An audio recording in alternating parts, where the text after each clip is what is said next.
I was standing in a shop about to hand over 70,000 rupees, about $740 for a used MacBook Pro. It looked flawless, not a scratch, booted fine. The seller was nice, and that is exactly the moment people get burned. Because a used laptop can look perfect and still hide a dying battery, a history of crashes, or a repair nobody told you about. So before I paid, I did something I have genuinely never seen anyone do in a shop. I opened the laptop, installed an AI coding tool on it, and told it, interrogate this machine and tell me if it's worth buying or not. 30 minutes later, it gave me a whole verdict and a number that changed what I paid. By the end of this video, you'll have the exact method to run on any used laptop in about 10 minutes. What the AI found, how it got me a better price, and the one category of things on an AI physically cannot see. Let's get into it. So first, why this is scary. Buying a used MacBook is a minefield and the traps are invisible at a glance. The battery could be near dead, a worn cell is $150 repair hiding behind a screen that looks fine. The specs could be a lie, a listing says 16 gigs, the machine has 8. It could have water damage that only shows up as one dead port. It could be iCloud logged, meaning the second you try to wipe out, it's a brick you can't use. Or it could have been opened and repaired with non-genuine parts and nobody mentioned it. And here's the part that should scare you. This happens even when you buy new from big marketplaces. There's a well-known case of an Indian creator who ordered a 2.5 lakh MacBook online and was sent a used one twice. If it happens buying new, what do you think buying used? The point is, you cannot trust your eyes. You need to see the data the machine is keeping on itself, and that data exists. You just have to know how to pull it. Here's the idea I had. Every Mac keeps detailed records on itself, battery cycles, every single shutdown, every crash, the real hardware specs, whether it's been tampered with, all of it is readable from the terminal. The problem is pulling it means knowing it doesn't obscure commands and then interpreting a wall of raw output. That's exactly kind of thing an AI agent is good at. So I used Claude Code, the command line AI tool a lot of us use for coding, but I wasn't using it to write code. I was using it as an inspector. It can run real terminal commands and read the real output, then reason over it. And I want to be honest with you up front because this is the whole trick. The AI does not magically know if a laptop is good or not. AI can absolutely get hardware reasoning wrong. What makes this work is that it's not guessing. It's running the actual diagnostic commands Apple's own system exposes and reading the actual numbers. I'm going to show you every command so you could do this with no AI at all. The AI just makes it fast. The setup took 2 minutes. On the MacBook I was about to buy, I installed the Claude Code CLI, logged into my account, and gave it one prompt. Roughly, you are inspecting this MacBook because I'm going to buy it used, run read only diagnostics, battery health and cycles, shutdown and crash history, real hardware specs, software, storage integrity, thermals, and any signs of tampering. Then tell me if it's worth buying and what price. Then I hit enter and I just stood there for 30 minutes in the shop watching an AI interrogate a laptop. The seller had no idea what was happening. Here's what it actually checked. It broke down into 6 checks: identity, battery, shutdown history, crashes, storage, and thermals plus tampering. Let's go through them and what each one would have got. Check 1. Is this even the machine the listing claims? This is where fake specs dies. Claude ran system profiler on the hardware and cross-checked it with the CPU brand string from system CTL. Those pull the chip, the core counts, the RAM, and the model identifier straight from the silicon. You can't fake them with a sticker. It confirmed a real Apple M1 Pro 10-core CPU, 16 gigs of unified memory, model identifier, MacBook Pro 18,3, which tells you it's the 14-inch 2021, exactly what the listing said. If the seller had swapped in a weaker chip or less RAM, this is the 10-second check that exposes it. Check 1 passed. Check 2. The battery. This is the money number on a 5-year-old laptop, and it's the one of the most people get wrong. Claude ran IOREG on the smart battery and system profiler on power. Now, here's the thing, it understood that a lot of buyers don't. That headline battery health percentage you see in settings isn't a single magical field.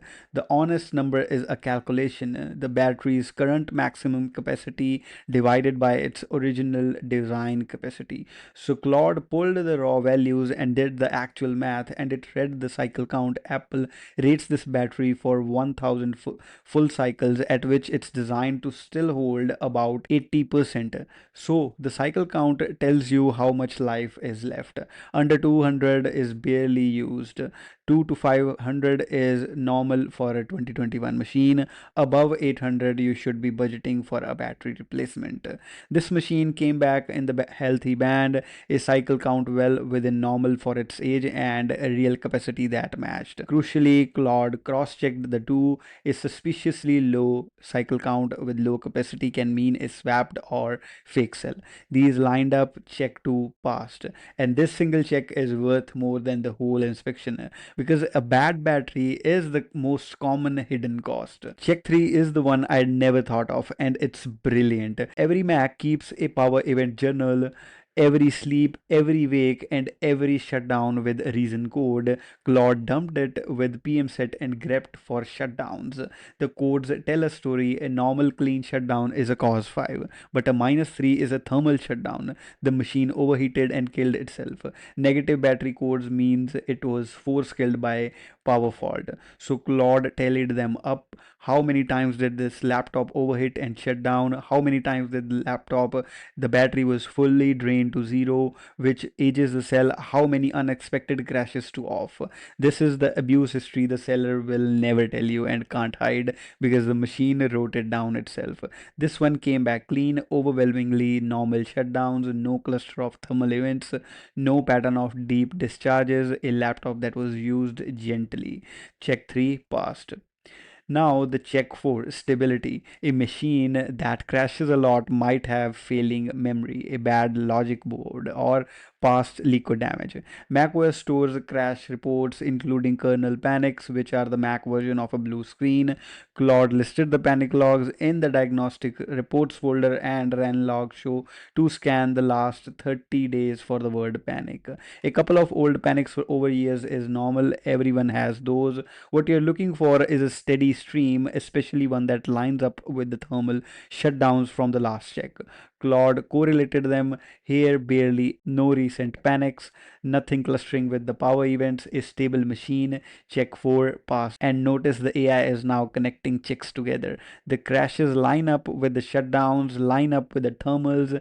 That's the part a checklist blog can't do for you.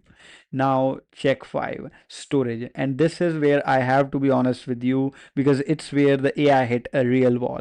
Claude ran disk-util on disk 0 to read the smart status that came back verified, which is the healthy state, confirmed the storage capacity, matched the listings, and ran a first-aid integrity check that passed. But here's the limit, and Claude flagged itself. On Apple Silicon, the SSD controller is built into the chip, and Apple does not expose the weird data. The terabytes written, the percentage of life use, the way a normal drive does. So that classic smart CTL's SSD wear check, it just doesn't work on the internal drive. Anyone who tells you they read the exact SSD wear on an M1 Mac is mistaken. The honest answer is smart status verified, integrity check passed, capacity confirmed, but fine-grained wear is simply not available on this hardware. Check 5 passed with an honest asterisk, and that asterisk is exactly why you don't blindly trust any tool, AI included as well. Now the check 6, which is the last one, two things: thermals. Claude ran a quick power metrics spot check under a small load to watch the temperature and whether the clock speed collapsed, a sign of dried out thermal paste or dusty fans. It held steady, and tampering, it ran CSR util status to confirm system integrity protection was still on, checked the boot arguments weren't modified, and confirmed the security settings hadn't been messed with. All normal, nobody had been inside the software. One thing it told me to verify verify with my own eyes because a terminal can't fully control it. The activation lock. Make sure Find My is fully off and the seller's Apple ID is signed out. Otherwise, the machine is a brick. I checked it manually in settings, all clear. Then Claude did the thing I actually wanted. It wrote a verdict.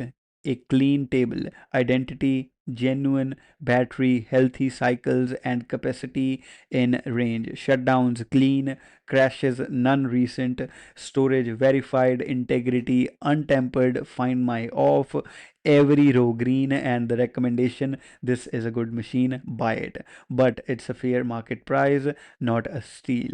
You have room to negotiate. So I did one more thing. I typed the price they were asking into Claude and asked, is this fair and what should I pay? It came back with the context what this exact model goes for used on the open market and said the deal's fair, but given it's a fair cosmetic grade, push it lower and ask them to throw in extras. So I bargained calmly with an AI generated verdict literally on the screen as my evidence, and I walked out paying 70,000 rupees, about $740 for a MacBook Pro that costs around $2,000 new, and that Apple doesn't even sell new anymore. And because I pushed, they threw in two free boat audio gifts, a pair of wireless earbuds and over-ear headphones, plus the charger as well. So thanks to Cashify for honoring that. The inspection didn't just protect me from a bad buy, it gave me the confidence and the evidence to negotiate as well. That's the part I didn't expect it. Now the part that keeps this honest, because I don't want you to walk away thinking that AI is magic. Here's what it genuinely cannot see and what you have to do yourself. One, there's no throttling history in macOS.